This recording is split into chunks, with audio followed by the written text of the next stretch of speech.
Hello there, this is Triple Valve Metro Camel. Welcome to the video today and thank you for joining me, be it on YouTube or social media, wherever this is being viewed. Thanks for your time today. And I'm going to be doing a review of the first official loco that I've got for the layout of 2016. And it came in the post of the day and it's something that I think is very electrifying. It's by Heljan and I'm really excited to show you this product. And me personally, I've been after this for at least 25 years, and recently Heljan designed this product and released it with the help of the London Transport Museum and various other organisations to produce this really high quality model. And if you don't know already, you'll see in a minute. Anyway, onto the product itself. As mentioned, it is by Heljan, and I'm now going to show you what it is. It is, the camera stops blurring, there we go. Item 9000, it's a Metropolitan Bobo, number 20 in Metropolitan livery. This is an absolutely cracker of a loco. She's 21 pin DCC ready, so if you're into the DCC side of things, you can easily remove the body and put your DCC chip in, and there is actually room for a sound chip, should you wish to do so, I believe. The instructions and all the gumph in there how to do so is all in the packaging, and we'll look at that very shortly. Anyway, here's the loco itself. Wow, look at that. Wow, that is really something, and she is just really impressive. One of the things I'm learning about Heljan as a company is that their products are really becoming very outstanding in terms of paint finish, reliability, crispness, performance, and the amount of detail that you get on their locos and stuff, which is fastly becoming very impressive towards me as a buyer. And I do buy, obviously, Hornby and Bachmann as a Rowan modeler, but Heljan is definitely a company that I'm going to be looking at and investing in 2016, I think, because they've got some really good models out there. Anyway, I got mine from Hatton's Model Railways up in Liverpool. They're currently priced in their catalogue range at £107. And it cost me £114 in total with next day delivery postage, so it's not bad really. They are fastly selling out, so they are available but very limited. They've got one in wartime grey, and I think they've got number 5 possibly, or number 8, I'm not sure which one, but they've got at least 2 versions in there. Anyway, enough waffling on about that, let's get out of the box and have a look. So it's quite simple, slide it out of the outer box, and you're left with a tray insert, with a plastic insert with the loco snugly packed inside. It's very simple to take out. Carefully turn it over, just lift it out of the carton, put that to one side over there, and there you have it. It's nicely tucked in there quite well, and you do get supplied with it some couplings. There's one in there because I've already fitted mine up with one on the end that does the pulling, and I've left the front open. So what we'll do, there's a word of advice by the way, before we get this out of the box, I'm going to show you it up and close. Please do pay attention for what I'm about to say next. When you remove this from the box, please be very careful. There is a ridiculous amount of super detail on this thing, and she is very fragile. Not fragile to the point where you can't touch her, but just be careful the way you handle her, because there's a lot of different things like pipe work and various different pieces fitted on there that if you grab them in the wrong way, they will break off and you'll not have a great day. So the way to do it is this: simply slide the outer packaging off. The sleeve here comes off very easily like that. Put it to one side, and when you take it off, you notice you get a little piece of paper. Gives you a bit of history about the loco, and also, which is very nice, it gives you the details of the loco's numbers inside and things like that, which you'll see shortly, and that information is worth keeping. Also, there's a lubrication guide in there and how to fit your DCC chip, as mentioned a couple of seconds ago, and just gives you the details there, where to fit it, how to put the chip in and so forth. But we don't really want to go through that because that's not what I'm doing. Put that to one side. Now, as mentioned, the way to get this out is very carefully flip that part open, as I'm doing so there, and then gently lift this up so we can see.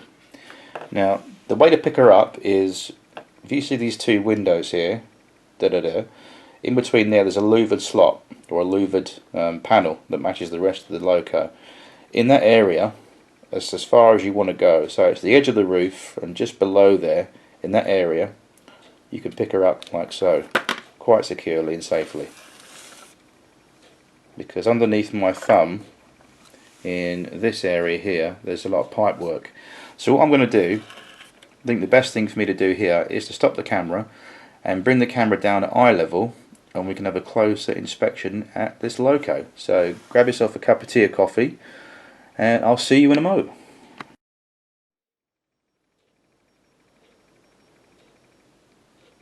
Okay guys, welcome back to part 2. So as you can see here, she's definitely a very beautiful loco. One of the things you'll notice about this loco in particular is the striking crispness of the colours applied. The Metropolitan correct livery compared with the roof grey, and just overall paint finish is fantastic. Definitely 100% from Heljan on this one. And let's look at the front end first of all. When you look at the front, the first thing that's going to catch your eye is these rivets on the front here. If we just look at these rivets here, they really do stand out, and also on the chassis there, on the running plate there, you can pick them out as well, which is nice. The destination lamps on the front have got a nice brass finish cover on those, you see. There's 3 of them there, and they do all light up in the direction of travel, which is nice. You've got separately fitted handrails below the driver's window, and also on the offside, exactly the same, separately fitted pipe work. On this end you've got Baker Street on the destination plate, and on the other end you've got Aylesbury. And you can obviously, I would imagine, buy these separate plates should you wish to customise it, I imagine, and do your own ones. But mine comes with the supplied plate saying Baker Street and Aylesbury on the respective ends. You've got the whistle on the front, which is nice, and just all this detail on the front in terms of, you've got vacuum pipes, all the brake pipes, air pipes, you've got a coupling there, and you've got a jumper cable which is here. Correct style buffers which are sprung loaded, which is nice. And as you can see on my sample, I fitted a NEM pocket coupling on one end, which allows me to hook up to all my rolling stock and actually have a run on the layout. Now moving to the side of the loco, I'll just let the camera do the speaking for itself, and look at this paint job. It's fantastic. Look at this.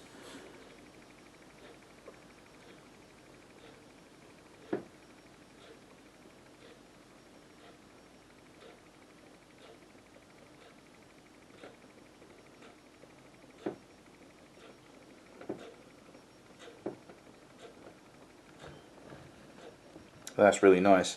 Let's go back to the other end here, and I'll just show you something that really is good actually. Is these Metropolitan Railway Buckinghamshire coat of arms. Oops, come on camera, today. There we go. Try again. That's really beautiful how that's applied in there, and they're not stick-on details, they're actually painted on there. And the whole crispness from top to bottom is really nice. These louvered vents actually do look like they're actually louvered, and even the cab doors, they've got a little handle there so if you could actually physically open that and get inside, and it's just really well put together and designed. Just a word of warning, guys, these steps here, they are pretty flexible because they allow movement with the bogie. But do not touch this area when you're picking it up, because they will snap off. I don't want to attempt that, but they are very fragile. These air pipes that go along the side of the chassis there, they're same as well. They're very fine detail there that you don't want to be picking up in that area. The shoe beam and the bogies and the trucks themselves, they're really nicely done, and they capture the solidness and chunkiness of the actual prototype. The shoe beams are done very well. The only thing I would suggest is where you've got the ribbon fuse box underneath here, in that area. It's painted black on my loco, and obviously the factory have done the same thing. But what you can do, if you've got the same colour to match the shoe bin grey, you could actually paint that, just the ribbon fuse box, that area there, you could paint that, I'm sure, if you wish to, on your loco. But me personally, I'm going to leave mine as it is, because it's more valuable as is. Other than that, she's really gorgeous, and the roof detail is quite nice as well. That's well captured. She's lovely. The inside of the cab, there isn't really that much. I mean, but what there is quite pleasing. It's done out in the green official cerulean blue is the colour that London Transport officially gave to the green on their underground stock interiors. Also of interest for historical things is that this is a very collectible loco, because the real loco was actually scrapped along with the rest of them. The only two examples you've got are number 5 John Hampden in the London Transport Museum, Covent Garden, and number 12 Sarah Siddons, which is operational and does work, and recently has been out on the underground on the celebrations a year or two ago, and you can look that up on YouTube. But anyway, before I actually do some running, I want to just show you very carefully the underside of the loco if you're curious. There's not much to look at, to be honest with you. It's just pretty standard if we flip it over. Just standard Heljan bogies really. But what does catch your eye is this brake rigging underneath as well. It's very well modelled, and they do run very well. As you can see, the axles there, when you take yours out of the box, before you run it, make sure you oil up a little dab of oil on each axle bearing on each bogie, because these are powered on both bogies. So she's very heavy as well. Zoom out the camera, sorry about that. She absolutely weighs a ton. I'm not kidding you guys, I would not lie to you. She is very, very, very heavy, which makes her very reliable in terms of pickup and running, and she hugs the track really well. She's a beast. She really is very powerful, and she captures the powerfulness and solidness of the real full-size thing. Definitely would recommend you getting one of these. They really are lovely, and there's just something very very Victorian about it. It really is lovely. Anyway, underneath, as I said, there's not much to look at, but in terms of operation, like I said, there's fine detail on the running gear and everything under there. As you can see, you've got these brake rods here. As you can see, these brake rigging components that run all the way through the bogies on each truck. Despite all this detail, there is a lot of movement in the bogie trucks themselves, and they do move from left to right around curves and point work really, really well. Obviously it's been designed, tested by Heljan, so they got everything right before they started mass producing these things. What I would say is, on your layout, if you've got things like point rodding, like I've got, and line side detail that is very close to the track, just be a bit careful that you've got enough clearance. Mine does clear, but sometimes it has just caught a little bit of point rodding. Done no damage to the loco or the rodding, but just be careful. But luckily I've got 3 lines to play with on my layout, so it doesn't really matter. But other than that, she's a great runner, and I've already run mine in.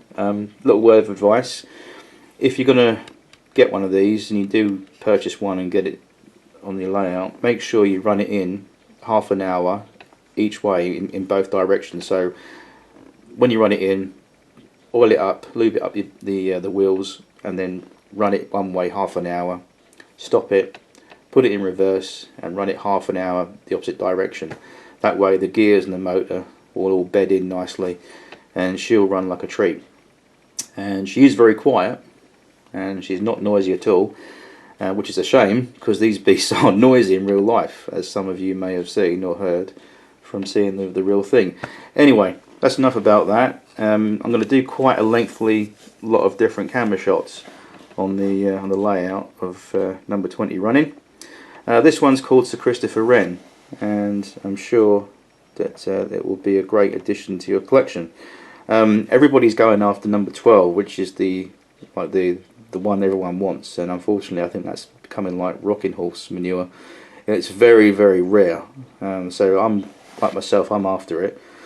But in the meantime, I'm quite content with this little baby. She is absolutely stunning, and I think this is a really unique model. I'd give this 10 out of 10 for paint work, for finish, detail, performance, you name it. It ticks all the boxes for me. I'm an Underground fan. Even if you're not an Underground fan, it's an interesting model to have in your collection, and I'm sure it will bring much pleasure to those that are, like myself, very interested in the Underground and Underground models. And if you've got the EFE tube trains that are motorised in your collection, you definitely got to have this as part of the running fleet. Anyway, that's enough from me. I'll get some trains running and you can see for yourself her in action. See you in a bit.